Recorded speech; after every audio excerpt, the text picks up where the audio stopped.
എല്ലാവർക്കും നമസ്കാരം. ഇന്ന് ജനുവരി 1, 2024. നമ്മളെല്ലാവരും വളരെ പ്രതീക്ഷയോടും സന്തോഷത്തോടെയും പ്രത്യാശയോടും കൂടെ ഒരു പുതിയൊരു വർഷത്തിലേക്ക് കടക്കുകയാണല്ലേ. കഴിഞ്ഞ വർഷം 2023 എന്നെ സംബന്ധിച്ച് വളരെ നല്ലൊരു വർഷമായിരുന്നു. കാരണം നിങ്ങളെപ്പോലെയുള്ള ഒരുപാട് സ്നേഹമുള്ള സബ്സ്ക്രൈബേഴ്സ് അല്ലെങ്കിൽ ഒരു ഫാമിലി എനിക്ക് കിട്ടിയെന്നുള്ളതാണ്. അപ്പോൾ എന്നെ സംബന്ധിച്ച് 2023 എന്ന് പറയുന്നത് എൻ്റെ ജീവിതത്തിൽ വലിയൊരു വഴിത്തിരിവ് അല്ലെങ്കിൽ വലിയൊരു കുടുംബം തന്ന ഒരു കൊല്ലം തന്നെയായിരുന്നു. അപ്പോൾ I am so grateful for that. നിങ്ങളെല്ലാവരെയും സ്നേഹം, ആ ഒരു വിശ്വാസം തുടങ്ങിയ കാര്യങ്ങളൊക്കെ ഞാൻ അനുഭവിച്ചറിഞ്ഞ നിമിഷങ്ങളായിരുന്നു. ഒരു മെസ്സേജൊക്കെ വായിക്കുമ്പോൾ ചിലപ്പോൾ നമുക്ക് സങ്കടം വന്നിട്ടുണ്ട്. കാരണം അത്രത്തോളം നമ്മുടെ ആ ഒരു വീഡിയോ കണ്ട് നിങ്ങളുടെ ലൈഫിൽ ഇമ്പാക്റ്റ് വന്നു എന്നറിയുമ്പോൾ നമുക്ക് സത്യമായിട്ടും വളരെ സന്തോഷം തോന്നുന്നൊരു നിമിഷമാണ്.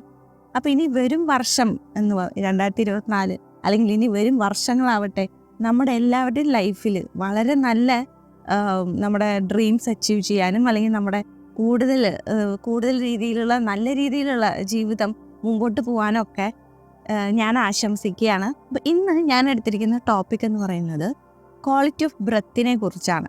നമ്മുടെ ശ്വാസത്തിൻ്റെ ക്വാളിറ്റി. ഒരു ഹെഡിങ് എന്ന് പറഞ്ഞു കഴിഞ്ഞാൽ quality of breath determines quality of life എന്നാണ്. നമ്മളിപ്പോൾ ഒരു പട്ടിയെ കണ്ടിട്ടുണ്ടല്ലോ. പട്ടികൾ എങ്ങനെയാണ് ശ്വസിക്കുക? വളരെ ഫാസ്റ്റായിട്ടാണ് അവർ ബ്രീത്ത് എടുക്കുക അല്ലേ. വളരെ ഫാസ്റ്റിൽ ഇങ്ങനെ ഒരു മിനിറ്റിൽ ഒരുപാട് ബ്രെത്തുകളാണ്, ഒരുപാട് ശ്വാസമാണ് അവർ എടുത്തുകൊണ്ടിരിക്കുന്നത്. അപ്പോൾ അവരുടെ ആ ഒരു ലൈഫിൻ്റെ ആ ഒരു ലൈഫ് സ്പാൻ എന്ന് പറയുന്നത് നിങ്ങൾ നോക്കിയിട്ടുണ്ട്, 12 തൊട്ട് 14 വർഷം വരെയാണ്. ഒരുപാട് ബ്രെത്ത് ഒരു മിനിറ്റിൽ തന്നെ അവരെടുത്തുകൊണ്ടിരിക്കുകയാണ്. അതുകൊണ്ട് തന്നെ വളരെ കുറച്ചൊരു ജീവിതം മാത്രമേ അവർക്ക് ജീവിച്ച് തീർക്കാൻ പറ്റുള്ളൂ. എന്നാൽ ടർട്ടിൽ, ആമയെ പോലെയുള്ളവരുടെ കാര്യം ഒന്ന് ആലോചിച്ച് നോക്കുക. ഒരു മിനിറ്റിൽ അവർ 4 ബ്രെത്താണ് എടുക്കുന്നത്. 4 ശ്വാസം മാത്രമേ ഒരു മിനിറ്റിൽ അവർ എടുക്കുന്നുള്ളൂ.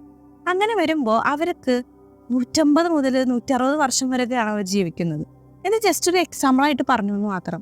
അപ്പം നമ്മുടെ ലൈഫിലും ഈ ബ്രെത്ത് എന്ന് പറയുന്നത് വളരെ ഇമ്പോർട്ടൻ്റ് ആണ്. നമ്മൾ എത്ര ഡീപ്പ് ബ്രെത്ത് നമ്മൾ ഓരോ ദിവസവും എടുക്കുന്നു അത്രയും നമ്മുടെ ലൈഫിൽ ഇമ്പ്രൂവ്മെൻറ്റ് വരികയാണ്, ശാരീരികമായും മാനസികമായും അല്ലേ. നമ്മുടെ ലൈഫിൽ മറ്റ് പല കാര്യങ്ങളും നമ്മുടെ ലൈഫിനെ ഡിറ്റർമൈൻ ചെയ്യുന്നതാണ്. അത് സത്യം തന്നെയാണ്. പക്ഷേ ഏറ്റവും അതിന് മുൻഗണന നൽകുന്ന ഒരു കാര്യം എന്ന് പറഞ്ഞു കഴിഞ്ഞാൽ ഡീപ്പ് ബ്രെത്ത് എടുക്കുക എന്നുള്ളത് തന്നെയാണ്. ആ ഡീപ്പ് ബ്രെത്ത് എടുത്തുകൊണ്ടിരിക്കുമ്പോൾ നമുക്ക് ഈ പറഞ്ഞ പോലെ സമാധാനവും ഈ പറയുന്ന പോലെ നമ്മൾ ഡിസിഷൻ മേക്കിംഗ് ഒക്കെ വളരെ കറക്റ്റായിട്ട് നമുക്ക് എടുക്കാനായിട്ട് സാധിക്കും. ഇങ്ങനെ ഒരുപാട് ഗുണം ഈ കാര്യത്തിനുണ്ട് എന്നുള്ളതാണ്. നമ്മൾ പല വീഡിയോസിലും നമ്മൾ പറഞ്ഞു കഴിഞ്ഞതാണ്. നമ്മൾ ഡെയിലി ഒരു 10 മിനിറ്റെങ്കിലും ഈ ബ്രെത്ത് എന്ന് പറയുന്ന കാര്യം നമ്മൾ എടുത്തിരിക്കണം. ഡീപ്പായിട്ട് നമ്മൾ ബ്രെത്ത് എടുത്തിരിക്കണം. കൺട്രോൾ, ലൈഫിൽ ഭയങ്കര കൺട്രോളൊക്കെ വരികയാണ്.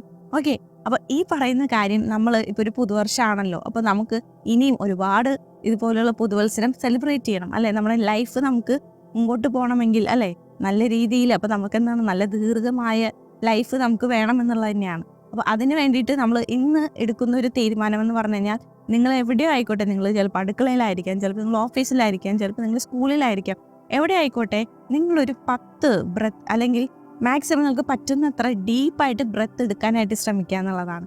ഈ ചെറിയൊരു മാറ്റം ഈ ഒരു പുതുവത്സര ദിനത്തിൻ്റെ അന്ന് ഞാൻ പറയുകയാണ്. അപ്പോൾ നിങ്ങളെല്ലാവരും അത് ചെയ്യുമെന്ന് വിശ്വസിക്കുന്നു.